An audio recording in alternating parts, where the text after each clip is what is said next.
तो dear students, good evening. कैसे हो आप सब? आई होप कि आप सब ठीक होंगे।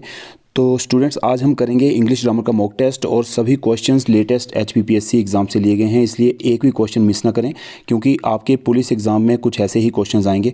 और दोस्तों, अगर आपको इस मॉक टेस्ट का या किसी अन्य मॉक टेस्ट का PDF फाइल लिंक चाहिए तो हमारे टेलीग्राम चैनल को, हिम इन्फो सेंटर को आज ही ज्वाइन कर लें।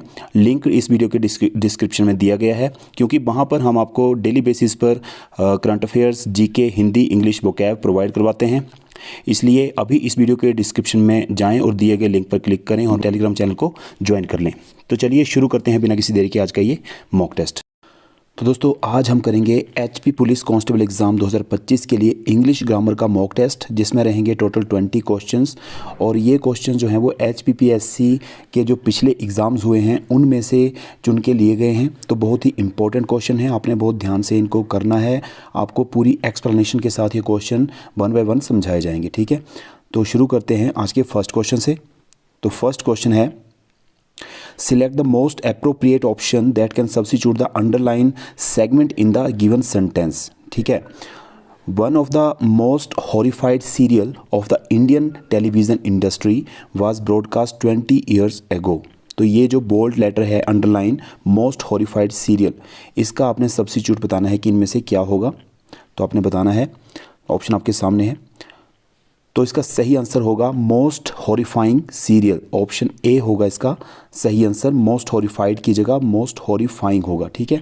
क्योंकि गिवन सेंटेंस जो है वो किस में है? पास्ट टेंस में है, क्योंकि यहाँ पर बाज का यूज़ हुआ है। The phrase most horrified serial is incorrect, ठीक है। क्योंकि हॉरिफाइड जो है डिस्क्राइब करता है फीलिंग एक्सपीरियंस्ड बाय समवन, ठीक है। The correct word is horrifying which means causing horror और शॉक। तो इसलिए यहाँ पर क्या आ जाएगा? हॉरिफाइंग आ जाएगा हॉरिफाइड की जगह। तो option A is the right answer, ठीक है। The next question is, select the word segment that substitute replaces the bracketed word segment correctly and completes the sentence meaningfully। ठीक है।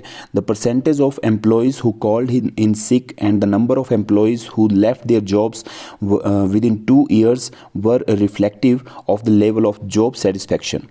तो यहाँ पर ऑप्शन आपके सामने, आपने बताना है कि कौन सा जो है सही ऑप्शन रहेगा जो इसको रिप्लेस करेगा, ठीक है। जो यहाँ पर ब्रैकेट में आपको दिया गया है, were reflective of the level of job satisfaction. तो इसका सही आंसर रहेगा ऑप्शन सी, आर रिफ्लेक्टिव होगा, ठीक है। बाकी सही है सेंटेंस। यहाँ पर जो है ग्रामेटिकली इनकरेक्ट बर के करके है, यहाँ पर बर नहीं आएगा, यहाँ पर आएगा आर रिफ्लेक्टिव, ठीक है। आर आएगा क्योंकि जब दो नॉन जो होते हैं कनेक्टेड होते हैं कंजक्शन एंड के साथ, ठीक है। तो कंजक्शन एंड है यहाँ पर ये, और दो जो नॉन हैं वो कौन कौन से हैं? The percentage of employees and the number of employees. ये क्या है? दो नॉन हैं और ये कनेक्टेड हैं एंड के साथ, तो प्लूरल वर्ब लगाया जाता है, ठीक है। तो ये यहाँ पर जो है वो प्रेजेंट में है, तो यहाँ पर आर लगेगा, ठीक है। आर लगेगा क्योंकि sentence is in present tense, तो आर का यूज़ करेंगे वर्ब के स्थान पर। तो टू सब्जेक्ट एंड से कनेक्टेड है, ठीक है। यहाँ पर एंड से कनेक्टेड है दोनों सब्जेक्ट, तो यहाँ पर आर का यूज़ हो गया। तो क्या हो गया? Option C, are reflective of the level of job satisfaction. तो option C is the right answer. Next question number 3 है, fill in the blanks with suitable preposition from the given alternatives. ठीक है। तो यहाँ पर सेंटेंस क्या है? We are going to idle dash technical subject. तो यहाँ पर preposition फिल करनी है, इनमें से कौन सी आएगी? Over, with, until, more than, one of the above. तो बताना है सही आंसर कौन सा ऑप्शन रहेगा। तो दोस्तों यहाँ पर सही आंसर रहेगा ऑप्शन बी, विद। तो विद क्यों आएगा? प्रेपोजिशन क्या होती है पहले समझ लीजिए। A word use before a noun और प्रोनाउन। जो नाउन और प्रोनाउन से पहले यूज़ किया जाता है शब्द, उसको बोलेंगे प्रेपोजिशन, ठीक है। और प्रेपोजिशन यूज़ होती है एक्सप्रेस करने के लिए रिलेशनशिप को, ठीक है, बिटवीन देम। सेंटेंस में जो भी दिया होते हैं नाउन प्रोनाउन, तो उनके रिलेशनशिप को बताने के लिए प्रेपोजिशन का यूज़ किया जाता है। तो यहाँ पर जो है rest of the sentence we have to show the relationship between the non technical subject. तो यहाँ पर पूरे सेंटेंस में इसका जो है रिलेशन बताना है, ठीक है। तो वो बताने के लिए विद का यूज़ किया जाएगा, ठीक है। तो विद ये डिनोट करता है एकम्पनीमेंट को, ठीक है। और सेंटेंस क्या है? ये सिंपल प्रेजेंट टेंस में आएगा, सिंपल प्रेजेंट टेंस में है ये, ठीक है। तो यहाँ पर यूज़ हो जाएगा विद का। तो ऑप्शन बी रहेगा इसका सही आंसर। तो नेक्स्ट क्वेश्चन है, select the most appropriate option to fill in the blank. तो यहाँ पर भी आपने फिल करना है कौन सा ऑप्शन आएगा इनमें से बताना है। You will find it difficult dash but later you will get use to wearing a mask. तो बताना है आपने क्या आंसर आएगा इसका।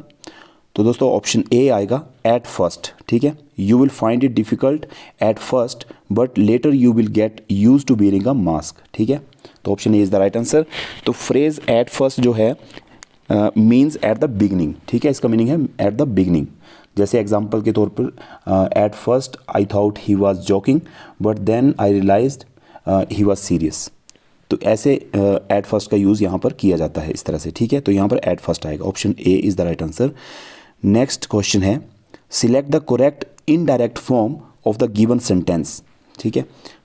She said she must leave all the bad habits, ठीक है। आपको डायरेक्ट में दिया गया, इनडायरेक्ट में आप फॉर्म में बताना है क्या आएगा यहाँ पे। तो बताइए इसका सही आंसर क्या रहेगा। तो इसका सही आंसर रहेगा option C, she said that she had to leave all the bad habits, ठीक है। तो यहाँ पर क्या है, जब हम डायरेक्ट से इनडायरेक्ट में चेंज करते हैं इस सेंटेंस को, then we must follow these rules, ठीक है। आपको बताते हैं रूल कौन से हैं वो। रिपोर्टिंग वर्ब जो सैड है वो रिमेन अनचेंज रहेगा इन इनडायरेक्ट स्पीच में, ठीक है। और इन्वर्टेड कोमास जो हैं वो हो जाएंगे कन्वर्ट किसमें, दैट में, ठीक है। कंजक्शन है दैट, उसमें कन्वर्ट हो जाएंगे, और कोमा जो है वो सिंगल कोमा जो है वो रिमूव हो जाएगा, ठीक है। उसके बाद जो मस्ट है यहाँ पर, ठीक है, जो यहाँ पर मस्ट है वो चेंज हो जाएगा हैड टू में, ठीक है। तो ये हमारा सेंटेंस क्या बन जाएगा, she said that she had to leave all the bad habits, ठीक है। तो option C is the right answer.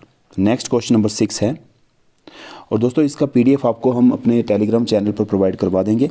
आप डिस्क्रिप्शन में जाके हमारे चैनल को ज्वाइन कर सकते हैं। वहाँ पर आपको डेली करंट अफेयर्स और अदर इम्पोर्टेंट टॉपिक्स आपको देखने को मिल जाएंगे डेली बेसिस पे। तो आप वहाँ पर भी अपनी स्टडी जो है वो कंटिन्यू कर सकते हैं, ठीक है, मॉक टेस्ट के साथ साथ। तो नेक्स्ट क्वेश्चन नंबर 6 है select the correct indirect speech form of the given sentence, ठीक है। तो डायरेक्ट में आपको दिया गया है mother said to me I am worried about your safety. तो आपने इनडायरेक्ट स्पीच में बताना है क्या रहेगा। ऑप्शन आपके सामने है। तो दोस्तों इसका सही आंसर रहेगा option B, mother told me that she was worried about my safety. तो option B is the right answer, ठीक है। तो यहाँ पर क्या है, जो reporting verb has an object, ठीक है। जो रिपोर्टिंग वर्ब है वो क्या है, ऑब्जेक्ट है। Said to will be change into told, ठीक है। तो सेड टू जो है वो टोल्ड में चेंज हो जाएगा, और उसके बाद I will be change into she, जो आई है वो शी में चेंज हो जाएगा, ठीक है। और जो first person pronoun changed accordingly to the subject of reporting verb, ठीक है। तो एम जो है वो चेंज हो जाएगा बाज में, एंड योर जो हो जाएगा वो चेंज हो जाएगा आपका माई में, ठीक है।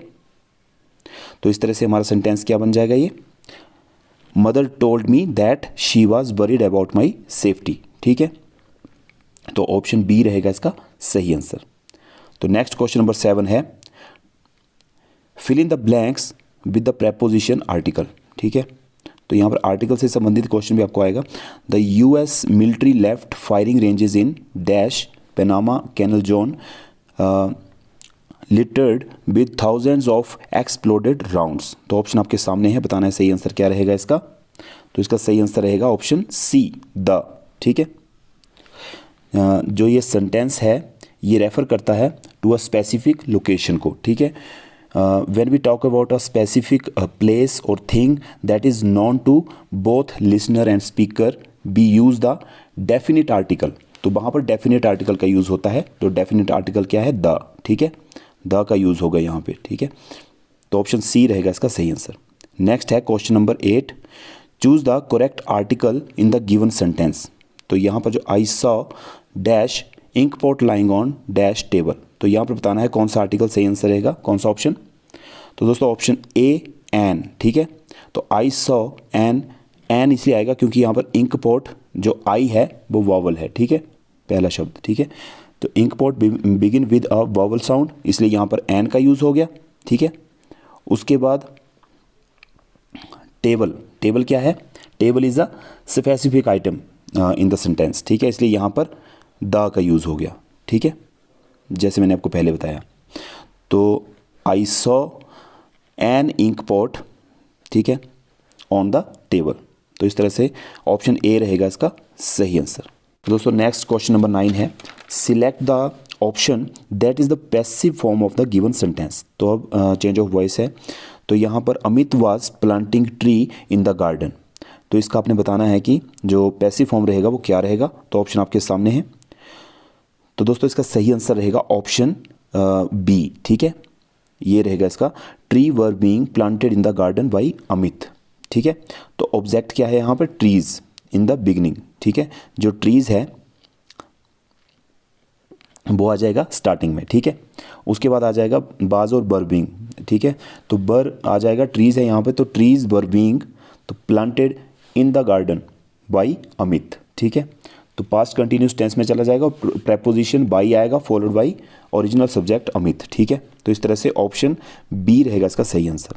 नेक्स्ट क्वेश्चन है question number 10, select the option that expresses the given sentence in passive voice, ठीक है। तो एक्टिव वॉइस में आपको दिया गया है, पैसिव वॉइस में बताना है क्या होगा, one should keep once promises, ठीक है, one should keep once promises. तो बताना है इसका सही आंसर क्या होगा।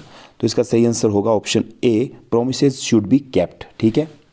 ये है active voice and imperative sentence है ये, ठीक है, दैट एक्सप्रेसेस एडवाइस। तो यहाँ पर एडवाइस दी गई है। तो क्या स्ट्रक्चर रहेगा पैसिव वॉइस में, इसका सब्जेक्ट प्लस शुड बी, ठीक है, plus past participle of the verb. तो past participle of the verb keep kept हो जाएगा, ठीक है। तो इसका सही आंसर क्या बना, promises should be kept, option A is the right answer. The next question is, select the word that needs to be changed to make the sentence correct, select no correction required if there is no need for correction, ठीक है। तो question है, sentence आपको दिया है, the dumping ground is across the river side. तो बताना है आपने जो करेक्शन है वो किस पार्ट में करनी है। तो दोस्तों ऑप्शन बी, ठीक है, अक्रॉस नहीं आएगा यहाँ पे, यहाँ क्या आएगा, अलोंग, ठीक है, अलोंग आएगा यहाँ पे, क्योंकि द करेक्ट प्रेपोजिशन यहाँ पे शुड बी अलोंग होगी to indicate the location of the dumping ground near the river side, ठीक है। तो अलोंग आएगा यहाँ पे, ऑप्शन बी रहेगा सही आंसर। नेक्स्ट है question number 12, select the most appropriate option that can substitute the underlined segment in the given sentence, ठीक है।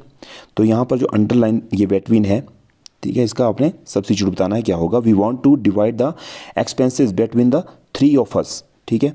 तो बताइए इसका सही आंसर क्या होगा। तो इसका सही आंसर रहेगा ऑप्शन बी, एमंग, ठीक है। एमंग क्यों आएगा, क्योंकि when the number of people is more than two है number of people, then we use among to divide things, ठीक है। जबकि बेटवीन कब यूज होता है, बेटवीन यूज होता है व्हेन डिवाइडेड एमंग टू, ठीक है। It is also be use for time and place, जो बेटवीन है। तो इंडिकेट टू एंड पॉइंट्स। तो इसलिए यहाँ पर बेटवीन का यूज़ नहीं होगा, क्योंकि यहाँ पर पॉइंट कितने, यहाँ पर 3 है, ठीक है, लिखा हुआ। तो यहाँ पर एमंग आएगा, 2 से ज़्यादा डिवाइड होगा तो एमंग नहीं, एमंग आएगा, और ओनली 2 में डिवाइड होगा तो बेटवीन आएगा। और बेटवीन जो है वो टाइम एंड प्लेस में भी आता है, ठीक है। We want to divide the expenses among the three of us, ठीक है, ये रहेगा इसका सही आंसर। तो ऑप्शन बी रहेगा सही जवाब इसका। Next question is, which is objective pronoun in sentence they want to help her. इस सेंटेंस में ऑब्जेक्टिव प्रोनाउन आपने बताना है क्या है। तो इसका सही आंसर रहेगा हर, ठीक है, option C is the right answer. That function as the object of a verb और प्रेपोजिशन, ठीक है, जो ये ऑब्जेक्टिव प्रोनाउन होते हैं, ठीक है, ये फंक्शन करते हैं as the object of a verb और प्रेपोजिशन, ठीक है। तो कौन कौन से होते हैं, me, you, him, her, it, us and them, ये क्या है, ऑब्जेक्टिव प्रोनाउन, ठीक है। तो हर क्या है, ऑब्जेक्टिव प्रोनाउन, ठीक है। तो इसलिए आपने याद रखना है, जो मैंने आपको बताया एक बार फिर से बता देता हूँ, नोट कर लीजिए नोटबुक पे। Me, you, him, her, it, us and them, ये क्या है, objective pronoun, because it's receiving the action of the verb help. जो ये वर्ब हेल्प है, इसका एक्शन रिसीव हो रहा है यहाँ पे, तो यहाँ पर क्या आएगा, ऑब्जेक्टिव प्रोनाउन हर, ठीक है। तो option C is the right answer. Next question number 14 है, select the segment of the sentence that contain a grammatical error. तो आपने ग्रामेटिकल एरर बतानी है कौन से पार्ट में है। You, he and I are guilty and will be punished for the mistake be committed, no error. तो बताना है कौन सा ऑप्शन सही आंसर रहेगा। तो दोस्तों ऑप्शन ए रहेगा इसका सही आंसर, ठीक है। ये इनकरेक्ट फॉर्म में है, ठीक है। फर्स्ट यहाँ पर क्या first person, second person and third person के अकॉर्डिंग आएगा। तो आई क्या है यहाँ पर फर्स्ट पर्सन है, ठीक है। यू क्या है सेकंड पर्सन है एंड ही क्या है थर्ड पर्सन है। तो पहले आएगा आई, यू, फिर ही आएगा, ठीक है। उसके बाद आएगा बाकी सेंटेंस। तो इसका सही आंसर क्या रहेगा, ऑप्शन ए। तो नेक्स्ट है question number 15, choose which part of speech the underlined part belongs to, ठीक है। आई हैव योर पेन, तो जो योर अंडरलाइन पार्ट है ये इनमें से किससे रिलेटेड है। नॉन है, प्रोनाउन है, वर्ब है, एडजेक्टिव है। तो दोस्तों ये होगा एडजेक्टिव, ठीक है। यू क्या है एडजेक्टिव। आपको यहाँ पर मैंने एक चार्ट बना के दिया है, इस चार्ट को आप नोट भी कर सकते हैं नोटबुक के ऊपर। यहाँ पर आपको बताया गया है कि जो सब्जेक्टिव प्रोनाउन कौन से होते हैं, पोसेसिव प्रोनाउन कौन से होते हैं, ठीक है। और पोसेसिव जो एडजेक्टिव होते हैं वो कौन से होते हैं। तो ये एडजेक्टिव हैं सारे, ठीक है। तो यहाँ पर योर क्या आ गया आपका एडजेक्टिव। तो option D is the right answer, ठीक है। नेक्स्ट क्वेश्चन है question number 16, select the option that is nearest is in meaning, ठीक है। आपने बताना है सिनोनिमस, ठीक है। The police departments image was tarnished, तो टार्निश्ड यहाँ पर इसका सिनोनिम बताना है after the high profile murder case. तो ऑप्शन आपके सामने एनहांस्ड, टेंटेड, रिस्टोर्ड, असाइंड। तो इसका सही आंसर क्या रहेगा बताइए। तो इसका सही आंसर रहेगा ऑप्शन बी टेंटेड, ठीक है। टेंटेड रहेगा इसका सही आंसर। तो टार्निश्ड का मीनिंग क्या होता है, टू डैमेज और ruin the good quality of something, ठीक है। खराब होना मतलब, जैसे हर रेपुटेशन वाज टार्निश्ड। बाकी टेंटेड आ गया, टेंटेड का मीनिंग क्या है, हैव अ मॉरल डिफेक्ट और करप्टेड। तो सेम हो गए दोनों, तो टेंटेड इसका सिनोनिमस हो गया। बाकी इन्हांस्ड होता है बड़ा हुआ, ठीक है। रिस्टोर्ड हो गया इसे फिर से स्थापित करना, पुनः स्थापित करना। असाइंड हो गया सौंपा हुआ, सौंपा गया। तो इस तरह से टेंटेड option B is the right answer. Next है question number 17, select the option that is opposite in meaning. अब आपने एंटोनियम बताना है, बोल्ड अंडरलाइन वर्ड जो आपको दिया गया है, मेमथ, ठीक है। Cleaning this mess is a mammoth task. तो ऑप्शन आपके सामने है टाइनी, क्विक, इजी, इंटेलिजेंट। बताना है सही आंसर क्या होगा। तो दोस्तों टाइनी, टाइनी क्या होता है छोटा, मेमथ क्या होता है बड़ा, बहुत विशाल, ठीक है। ऑप्शन ए रहेगा इसका सही आंसर। नेक्स्ट है question number 18, the adverb of brave is. अब ब्रेव का आपने एडवर्ब बताना है क्या होगा। तो ऑप्शन डी रहेगा इसका सही आंसर, ब्रेवली, ठीक है। ब्रेवली होगा इसका एडवर्ब। नेक्स्ट है question number 19, which of the following is a coordinating conjunction. तो कोऑर्डिनेटिंग कंजक्शन क्या होता है पहले ये आप समझ लीजिए। कोऑर्डिनेटिंग कंजक्शन होता है कोऑर्डिनेट और जॉइंट टू और मोर सेंटेंसेस, ठीक है। मेन क्लोजेस, वर्ड और अदर पार्ट्स ऑफ स्पीच, ठीक है। तो यहाँ पर आपने बताना है कि कौन सा है कोऑर्डिनेटिंग कंजंक्शन। तो यहाँ पर दोस्तों और होगा, ठीक है। ऑप्शन बी होगा इसका सही आंसर, और होगा क्योंकि it is use to show choice और ऑप्शन, ठीक है। तो इसलिए ये क्या है कोऑर्डिनेटिंग कंजंक्शन, ठीक है। बाकी जो एज और दो हैं ये क्या है सबऑर्डिनेटिंग कंजंक्शन, ठीक है। तो आपको यहाँ पर एक नीचे आइडिया बताया गया है, ठीक है, मेमोराइज करने के लिए इन चीज़ों को। तो यहाँ पर एक वर्ड है फैन वॉइस बनाया गया है यहाँ पर। इसके अकॉर्डिंग आप समझ सकते हैं कि जो कोऑर्डिनेटिंग कंजंक्शन होते हैं वो कौन कौन से होते हैं, ठीक है। जैसे एफ से फॉर, ए से एंड, एन से नॉर, बट, बी से बट, ओ से और, बाई से यट, एस से सो, ठीक है। फैन वॉइस आपने याद रखना है, इस चीज़ को आपके काम आएगा ऐसा। इस तरह से जो आइडियाज़ होते हैं वो उनसे याद रह जाती हैं चीज़ें, ठीक है, मेमोराइज हो जाती हैं। तो नेक्स्ट है क्वेश्चन नंबर 20। अब हम करेंगे आज का लास्ट क्वेश्चन इंग्लिश ग्रामर का। Read the following sentence and choose the degree of the underline adjective, ठीक है। तो आपने बतानी है कि कौन सी डिग्री है, कंपैरेटिव है, सुपरलेटिव है, पॉजिटिव है या नन ऑफ दीज है, ठीक है। ब्रेवेस्ट में, ठीक, बताना कौन सा है। तो दोस्तों ये सुपरलेटिव है, ठीक है। ऑप्शन बी होगा इसका सही आंसर, ठीक है। तो सुपरलेटिव जो ऑब्जेक्ट होते एडजेक्टिव होते हैं वो यूज़ होते हैं कंपेयर करने के लिए, एटलीस्ट 3 और मोर देन 3 ऑब्जेक्ट्स, ठीक है। And is generally proceeded by the. जैसे यहाँ पर जो है वो द ब्रेवेस्ट है। ठीक है, ठीक है, द ब्रेवेस्ट लिखा गया है। और इसका एक और एग्जांपल आपको दे दें तो उसमें आ जाएगा this is the worst day of my life. ठीक है, तो द वर्स्ट वो भी एक सुपरलेटिव आ गया। ठीक है, बाकी जो कंपैरेटिव होता है कंपेयर करने के लिए, to object generally followed by the word than, जैसे tea is better than coffee, तो यहाँ पर कंपेयर किया गया है टी को कॉफ़ी के साथ, तो कंपैरेटिव सेंटेंस हो गया। आगे है पॉजिटिव। ठीक है, पॉजिटिव में होता है टू डिस्क्राइब समथिंग, किसी चीज़ को डिस्क्राइब करना, विशेषता बताना किसी चीज़ की। ठीक है, for example she is a good girl, तो उसमें गर्ल की जो है वो विशेषता बताई गई है। ठीक है, she is a good girl, तो वो क्या हो गया, पॉजिटिव। ठीक है, तो यहाँ पर आएगा आपका आंसर ऑप्शन बी, सुपरलेटिव। तो option B is the right answer. तो दोस्तों ये था आज का इंग्लिश ग्रामर का mock test and I hope कि आप सब अच्छे से समझ गए होंगे सभी क्वेश्चंस को। और वीडियो अच्छा लगा हो तो वीडियो को लाइक और शेयर ज़रूर कर दीजिएगा। और जाने से पहले हमारे टेलीग्राम चैनल को ज़रूर ज्वाइन कर लें, लिंक डिस्क्रिप्शन में आपको दे दिया गया है, क्योंकि हम अपने जितने मॉक टेस्ट हम यूट्यूब पर अपलोड करते हैं उन सब का PDF लिंक, PDF फाइल जो है आपको वहीं पर मिलेगी। ठीक है, तो दोस्तों ये था आज का मॉक टेस्ट। मिलते हैं नेक्स्ट वीडियो में एक नए टॉपिक के साथ, तब तक के लिए ख्याल रखें अपना। जय हिंद, जय भारत, जय हिमाचल।